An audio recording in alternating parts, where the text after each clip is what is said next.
नमस्कार दोस्तों, स्वागत है आप सभी का MNGK GS पॉइंट में। दोस्तों, हम सभी एग्जाम का निचोड़ सभी विषय के प्रीवियस ईयर क्वेश्चन के सीरीज को शुरू किए हैं। आज के इस वीडियो में हम करने वाले हैं सभी एग्जाम का निचोड़ केमिस्ट्री के प्रीवियस ईयर क्वेश्चन को, जिसका सेट आज 1 है। दोस्तों, अगर इससे पहले बात किया जाए तो modern history, ancient history, Indian geography और बायोलॉजी के एक वीडियो प्रीवियस ईयर क्वेश्चन का हम अपलोड कर दिए हैं। अगर साथियों अभी तक आप लोग नहीं देखे हैं तो प्लेलिस्ट में वीडियो उपलब्ध है। प्लेलिस्ट का नाम है प्रीवियस ईयर क्वेश्चन। साथियों, आप लोग जाके जरूर देखिएगा।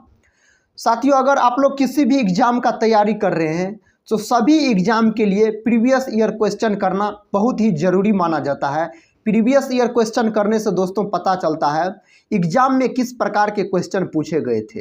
तो साथियों, सभी एग्जाम को टारगेट करके हम इस सीरीज को शुरू किए हैं। सभी एग्जाम में पूछे गए प्रश्न आपको इस सीरीज में मिल जाएंगे। और दोस्तों, इसी तरीका से हम सेट बाय सेट सभी विषय के निचोड़ प्रीवियस ईयर क्वेश्चन को कवर करवा देंगे। तो चलिए दोस्तों, आज के हम केमिस्ट्री के प्रीवियस ईयर क्वेश्चन को शुरू करते हैं, जिसका क्लास आज 1 है। देखिए दोस्तों, पहला प्रश्न है आपके सामने। प्रश्न कहता है गोबर गैस का मुख्य घटक है। गोबर गैस का मुख्य घटक होता है मीथेन। दोस्तों, अगर आपसे मीथेन का अणुसूत्र पूछा जाए तो CH4 बोलिएगा, मीथेन का अणुसूत्र। दोस्तों, अगर आपसे पूछा जाए सबसे सरलतम हाइड्रोकार्बन कौन होता है तो सबसे सरलतम हाइड्रोकार्बन का बात किया जाए तो वह साथियों मीथेन होता है, याद रखिएगा। दोस्तों, धान के खेत और दलदल वाले जमीन में कौन गैस उत्पन्न होता है तो मीथेन गैस उत्पन्न होता है। बायोगैस, प्राकृतिक गैस का भी दोस्तों अगर प्रमुख घटक पूछा जाए तो आप मीथेन बोलिएगा। दोस्तों, गोबर गैस का खोज पूछा जाता है। जो गोबर गैस का खोज किसके द्वारा किया गया तो CB देसाई के द्वारा। दोस्तों, CB देसाई ने गोबर गैस का खोज किया। इस बात को भी आप याद रखिएगा। अगले प्रश्न की ओर बढ़ते हैं। देखिए, अगला प्रश्न साथियों आपके सामने है। प्रश्न कहता है जल में जैव रासायनिक ऑक्सीजन मांग की अधिकतम मात्रा कितनी होनी चाहिए। दोस्तों, विकल्प बी और विकल्प डी में समान है। आप विकल्प बी में दोस्तों यहाँ पर हम 3 कर देते हैं। साथियों, इस प्रश्न का उत्तर क्या हो जाएगा तो विकल्प बी के साथ चला जाएगा, 3 मिलीग्राम प्रति लीटर हो जाएगा। तो ऑप्शन दोस्तों बी इस प्रश्न का सही उत्तर लॉक कर लीजिएगा। नेक्स्ट क्वेश्चन कर लेते हैं। देखिए साथियों, नेक्स्ट क्वेश्चन कहता है एक AMU जिसको बोला जाता है परमाणुक द्रव्यमान इकाई, कहता समतुल्य है। साथियों, 4 विकल्प दिया गया है, इसमें आपको सही उत्तर चुनना है। किस विकल्प के साथ चला जाएगा तो विकल्प ए के साथ चला जाएगा। 1.6735 गुना 10⁻⁻24 ग्राम सेकेंड हो जाएगा।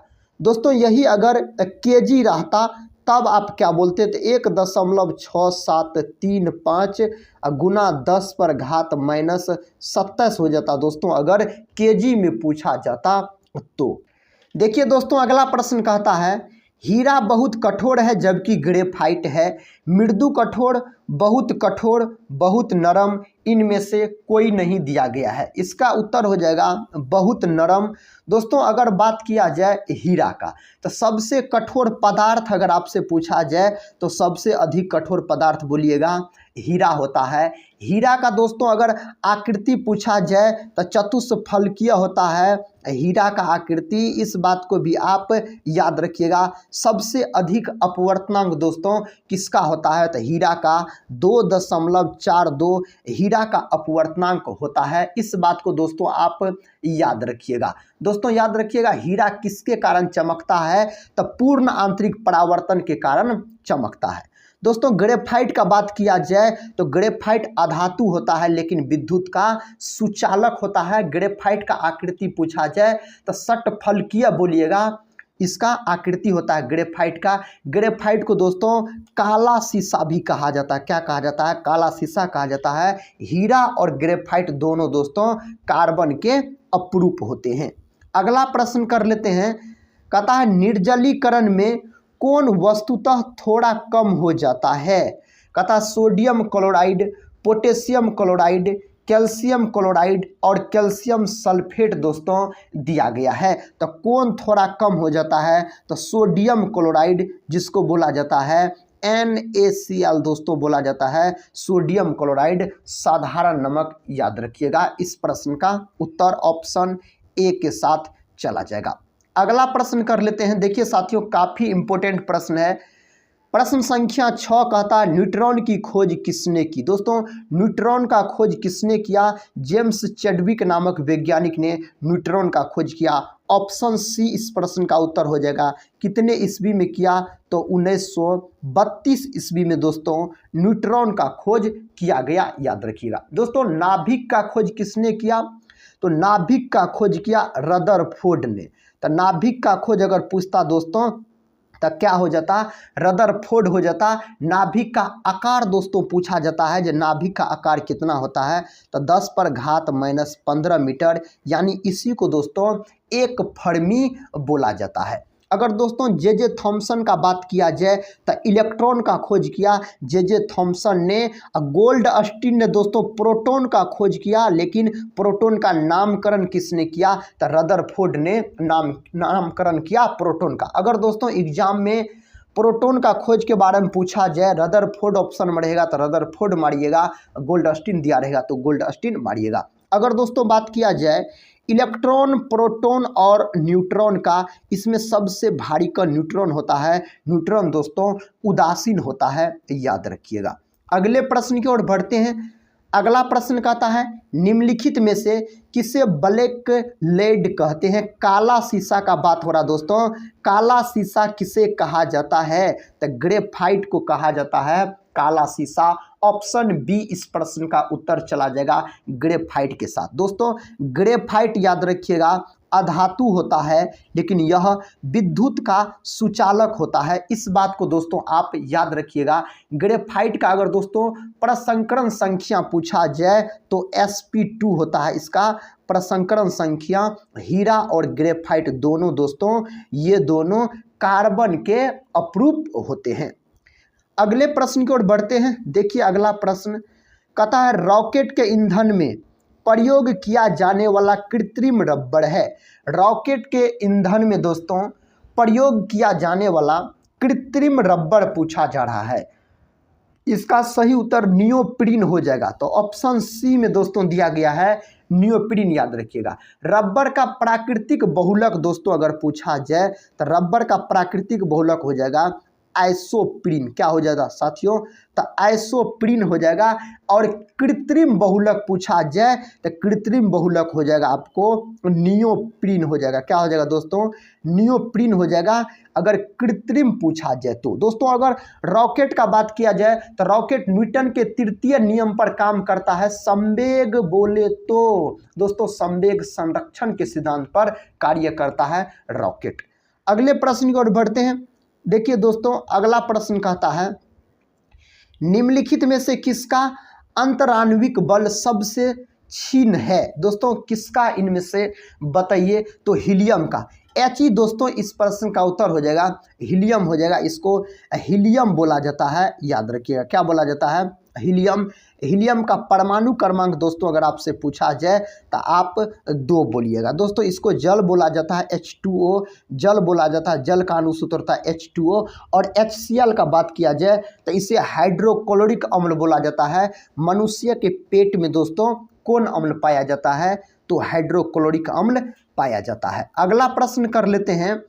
कहता है लोहे की परत पर किस धातु से गैल्वेनीकरण होता है? लोहे की परत पर दोस्तों पूछा जा रहा है तो जिंक हो जाएगा। ऑप्शन बी दोस्तों Zn। इन्हीं को दोस्तों याद रखिए जिंक बोला जाता है या इन्हीं को जस्ता भी कहा जाता है। किसको? तो Zn को।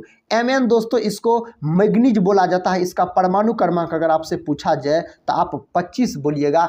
Al का मतलब दोस्तों एल्युमिनियम। इसका परमाणु क्रमांक कितना होता है? तो 13 होता है। याद रखिए। अगले प्रश्न की ओर बढ़ते हैं। देखिए दोस्तों अगला प्रश्न कहता है सिक्के बनाने में किस धातु का उपयोग होता है?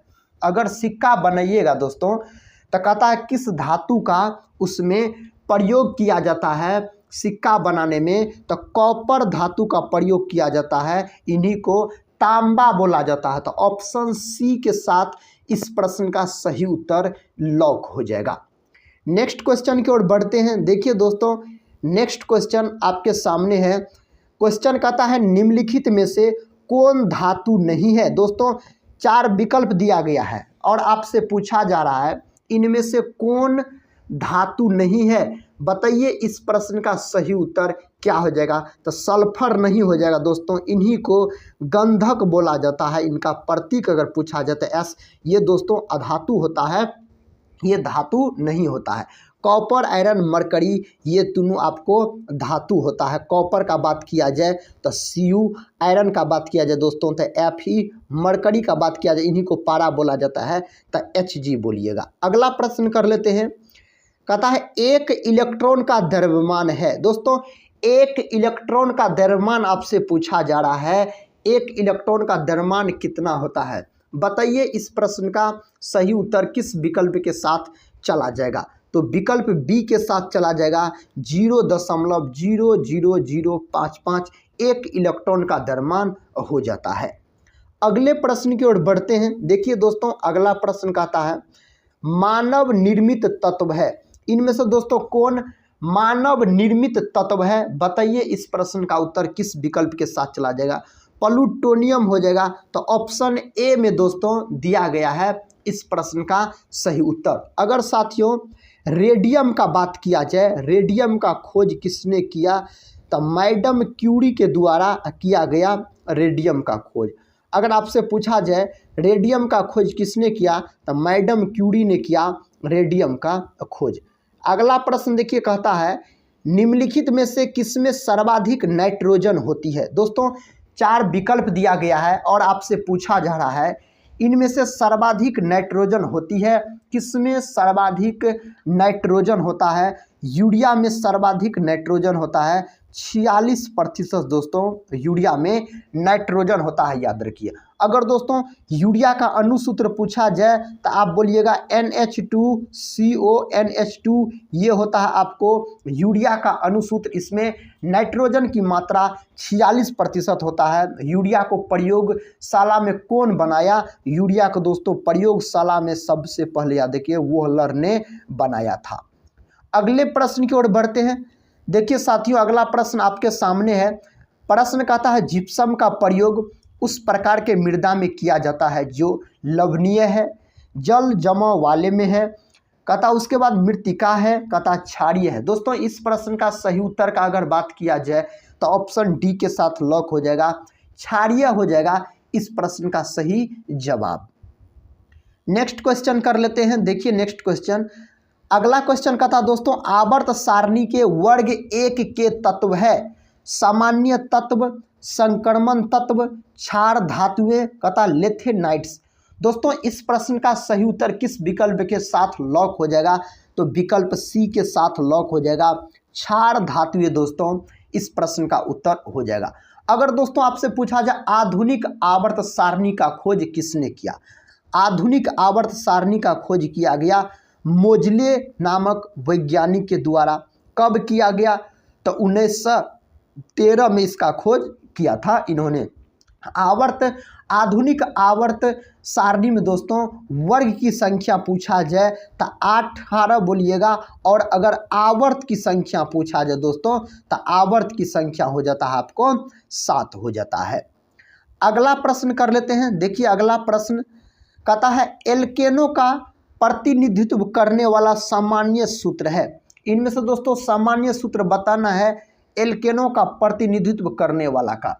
दोस्तों इस प्रश्न का उत्तर ऑप्शन सी के साथ चला जाएगा, CnH2n+2 इस प्रश्न का सही उत्तर चला जाएगा, एल्केन का सूत्र हो जाएगा। अगर दोस्तों एल्कीन रहता यहाँ पर, अगर एल्कीन का सूत्र आपसे पूछा जाता तो एल्कीन का सूत्र आप बोलते CnH2n, ये होता है आपको एल्कीन का सूत्र होता है। एल्काइन का पूछता दोस्तों तो एल्काइन का सूत्र होता है CnH2n+1 होता है एल्काइन का अनुसूत्र, याद रखिए। अगले प्रश्न की ओर बढ़ते हैं। देखिए दोस्तों अगला प्रश्न कहता है खाद्य संरक्षण फूड प्रोसेसिंग हेतु प्रयुक्त किया जाता है, किसका प्रयोग किया जाता है, सोडियम कार्बोनेट का, एसिटिक एसिड का, सोडियम नाइट्रेट का, बेंजोइक एसिड का। दोस्तों इस प्रश्न का उत्तर क्या हो जाएगा? बेंजोइक एसिड का प्रयोग किया जाता है, तो ऑप्शन डी इस प्रश्न का सही उत्तर लॉक हो जाएगा। नेक्स्ट क्वेश्चन कर लेते हैं। देखिए कहता सर्वाधिक क्रियाशील हेलोजन है। इनमें से दोस्तों सर्वाधिक क्रियाशील हेलोजन पूछा जा रहा है। आयोडीन, ब्रोमीन, क्लोरीन और फ्लोरीन दिया गया है, तो कौन हो जाएगा दोस्तों इस प्रश्न का उत्तर? फ्लोरीन हो जाएगा। ऑप्शन डी में दिया गया है साथियों। अब फ्लोरीन याद रखिएगा दोस्तों। अगर फ्लोरीन के बारे में बात किया जाए तो फ्लोरीन कार्बन के अपरूप होते हैं, इस बात को आप याद रखिएगा। किसके अपरूप होते हैं? कार्बन के अपरूप होते हैं अब फ्लोरीन। नेक्स्ट क्वेश्चन की ओर बढ़ते हैं। देखिए दोस्तों नेक्स्ट क्वेश्चन कहता है प्राकृतिक रबड़ का बहुलक है। दोस्तों प्राकृतिक रबड़ का आपसे बहुलक पूछा जा रहा है, तो आइसोप्रीन हो जाएगा प्राकृतिक रबड़ का बहुलक। यही दोस्तों अगर आपसे पूछा जाता जो कृत्रिम रबड़ का बहुलक बताइए, तब क्या हो जाता? तब हो जाता दोस्तों क्या हो जाता? नियोप्रीन हो जाता। यह भी प्रश्न पूछा जाता तब दोस्तों क्या हो जाता? नियोप्रीन हो जाता, याद रखिए। अगले प्रश्न की ओर बढ़ते हैं। देखिए अगला प्रश्न आपके सामने है। कहता गोदूध में पीलेपन का कारण है। दोस्तों गाय के दूध में कहता पीलेपन का कारण किसके कारण होता है? इसका कारण बताना है, तो कैरोटीन के कारण होता है। ऑप्शन सी में दिया गया है कैरोटीन।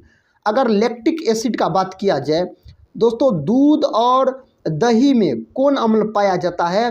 तो लैक्टिक अम्ल पाया जाता है दूध और दही का बात किया जाए आपसे तो। देखिए अगला प्रश्न कहता है वायुमंडल में सर्वाधिक कौन सी गैस है? दोस्तों वायुमंडल में कहता है सर्वाधिक कौन सी गैस पाई जाती है? नाइट्रोजन, ऑक्सीजन, कार्बन डाइऑक्साइड और हीलियम दिया गया है। इस प्रश्न का उत्तर दोस्तों ऑप्शन ए के साथ चला जाएगा। वायुमंडल में सर्वाधिक नाइट्रोजन गैस पाया जाता है। कितना प्रतिशत पाया जाता है?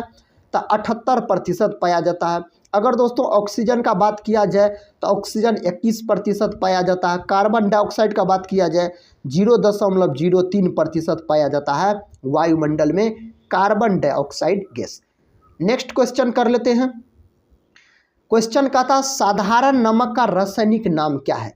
दोस्तों साधारण नमक का रासायनिक नाम आपसे पूछा जा रहा है, सोडियम क्लोराइड हो जाएगा। इसका अनुसूत्र होता है NaCl। साधारण नमक का रासायनिक नाम होता है सोडियम क्लोराइड। नेक्स्ट क्वेश्चन देखिए। क्वेश्चन कहता है स्टोरेज बैटरी में कौन से पदार्थ का उपयोग किया जाता है? तांबा, सीसा, एल्यूमिनियम और जस्ता दिया गया है। दोस्तों इसका उत्तर हो जाएगा सीसा। इसका संकेत होता है Pb, याद रखिए। अगर दोस्तों तांबा का संकेत पूछा जाए तो Cu बोलिएगा। एल्यूमिनियम का संकेत पूछा जाए आपसे तो Al बोलिएगा। जस्ता यानी जिंक का संकेत पूछा जाए तो Zn बोलिएगा। अगले प्रश्न की ओर बढ़ते हैं। देखिए अगला प्रश्न कहता है निम्नलिखित में से कौन नॉन फेरस धातु नहीं है? दोस्तों यहाँ पर नॉन फेरस धातु आपसे पूछा जा रहा है जो नहीं है, इनमें से कौन? बताइए इस प्रश्न का उत्तर। लोहा नहीं है। ऑप्शन डी हो जाएगा दोस्तों इस प्रश्न का सही जवाब। अगला प्रश्न कर लेते हैं। कहता खारे पानी में निम्नलिखित में से क्या उपस्थित है?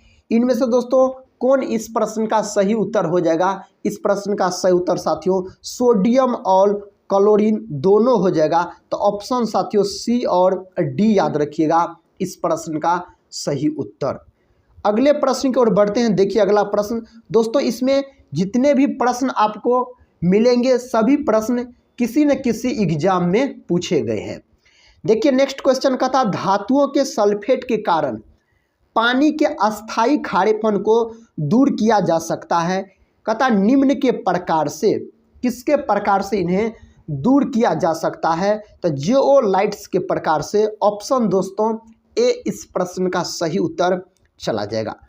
अगले प्रश्न की ओर बढ़ते हैं। अगला प्रश्न कहता है निम्नलिखित में से किसका विस्तृत रूप से बेहोश करने में प्रयोग होता है? इनमें से दोस्तों कहता है किसका निम्नलिखित में से कहता है किसका विस्तृत रूप से बेहोश करने में प्रयोग किया जाता है? चार विकल्प दिया गया है।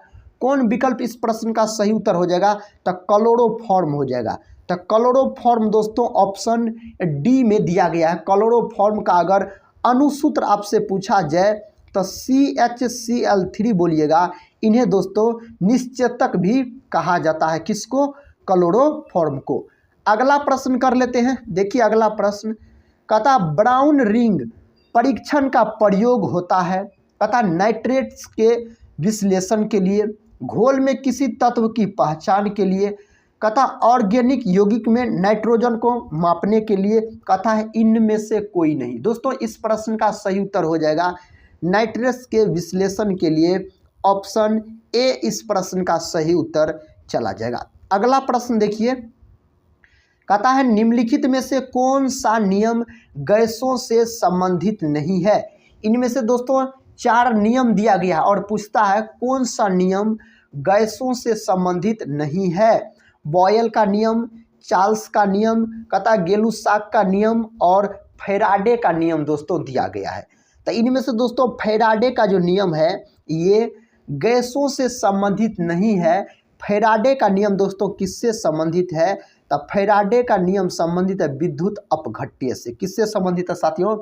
विद्युत अपघट्य से। याद रखिएगा फैराडे का नियम संबंधित है, यह गैसों से संबंधित नहीं है। अगले प्रश्न की ओर बढ़ते हैं। अगला प्रश्न कहता है आग बुझाने वाली गैस है। इनमें से दोस्तों किस गैस का प्रयोग किया जाता है आग बुझाने के लिए? तो आग बुझाने के लिए कार्बन डाइऑक्साइड गैस का प्रयोग किया जाता है, यानी CO2 गैस का प्रयोग किया जाता है आग बुझाने के लिए। तो ऑप्शन सी इस प्रश्न का उत्तर चला जाएगा।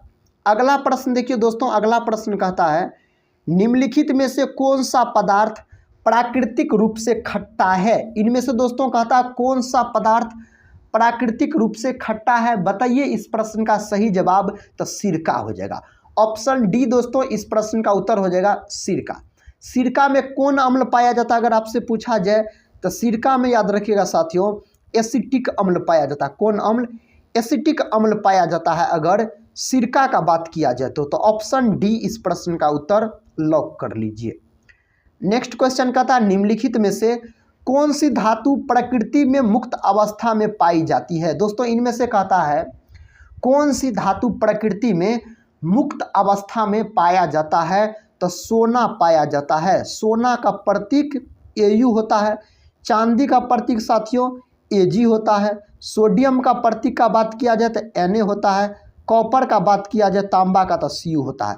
तो सोडियम धातु को केरोसिन तेल में डुबाकर रखा जाता है। यह मुलायम धातु होता है, इसे चाकू से भी काटा जा सकता है सोडियम को।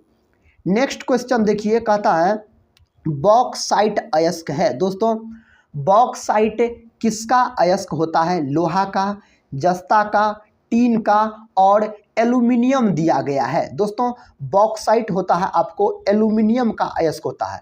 तो ऑप्शन डी इस प्रश्न का सही उत्तर चला जाएगा। दोस्तों बॉक्साइट का सूत्र एग्जाम में पूछ लेता है कभी कभी। तब बॉक्साइट का अगर सूत्र आपसे पूछा जाए तो Al2O3 इंटू 2H2O बोलिएगा बॉक्साइट का अनुसूत्र।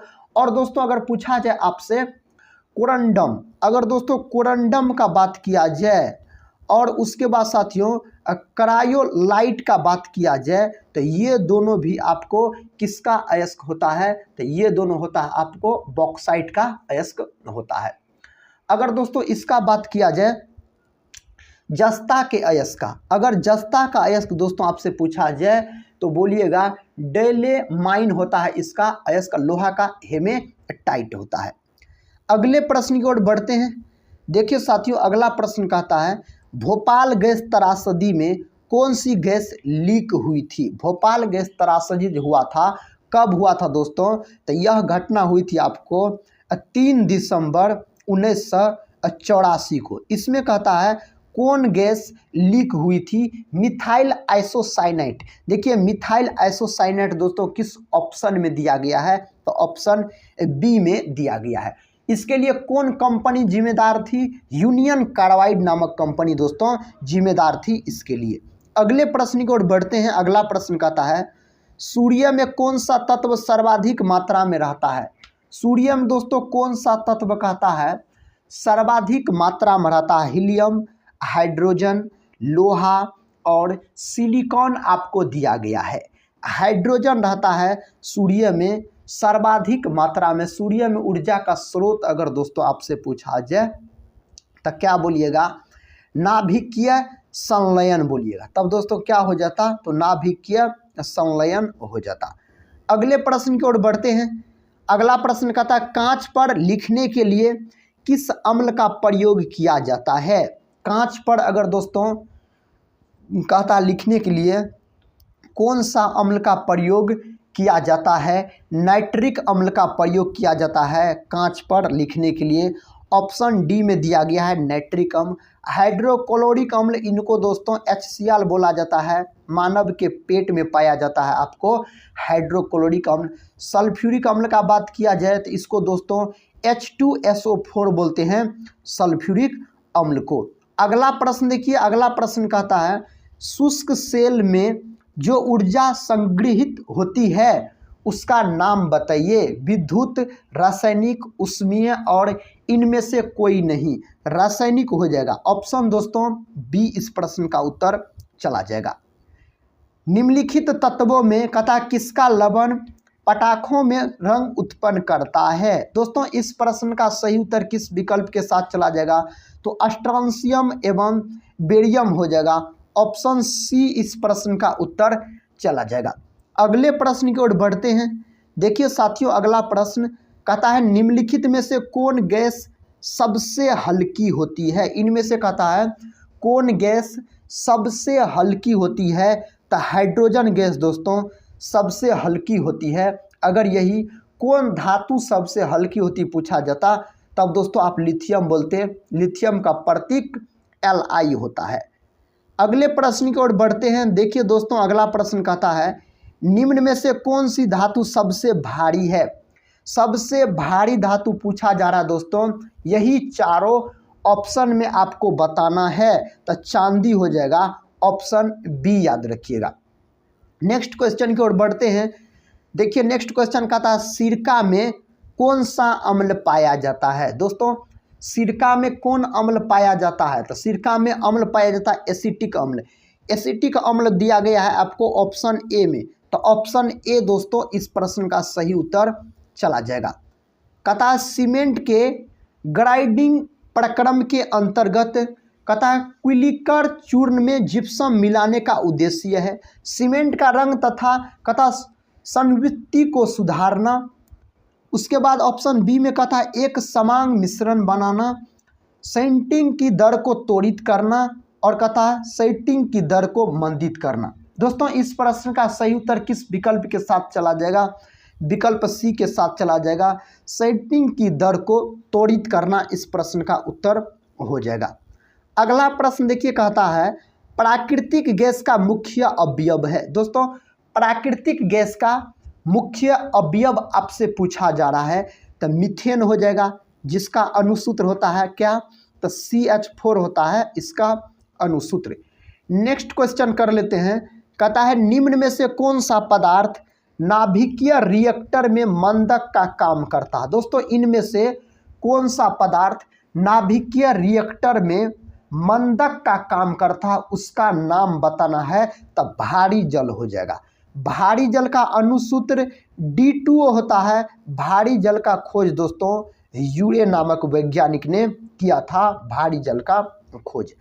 अगला प्रश्न कहता है अधातुएं सामान्यतः विद्युत की कुचालक होती है, परंतु ग्रेफाइट विद्युत का सुचालक है क्योंकि यह कार्बन का एक प्रतिरूप है।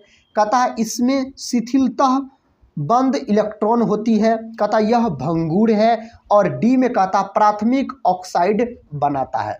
दोस्तों इस प्रश्न का सही उत्तर ऑप्शन बी के साथ चला जाएगा। इसमें शिथिलतः बंद इलेक्ट्रॉन होती है। देखिए अगला प्रश्न साथियों कहता है वातावरण में सर्वाधिक प्रचुर गैस है। वातावरण में सर्वाधिक प्रचुर गैस दोस्तों आपसे पूछा जा रहा है तो उस गैस का नाम है नाइट्रोजन। नाइट्रोजन गैस वायुमंडल में सबसे अधिक मात्रा में पाई जाती है। कितना प्रतिशत? तो 78% पाई जाती है। कार्बन डाइऑक्साइड का बात किया जाए तो 0.03% पाई जाती है।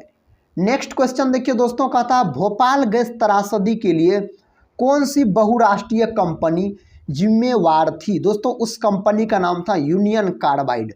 ऑप्शन ए में दिया गया। दोस्तों भोपाल गैस त्रासदी में कौन गैस का रिसाव हुआ था, तो मिथाइल आइसोसाइनेट का।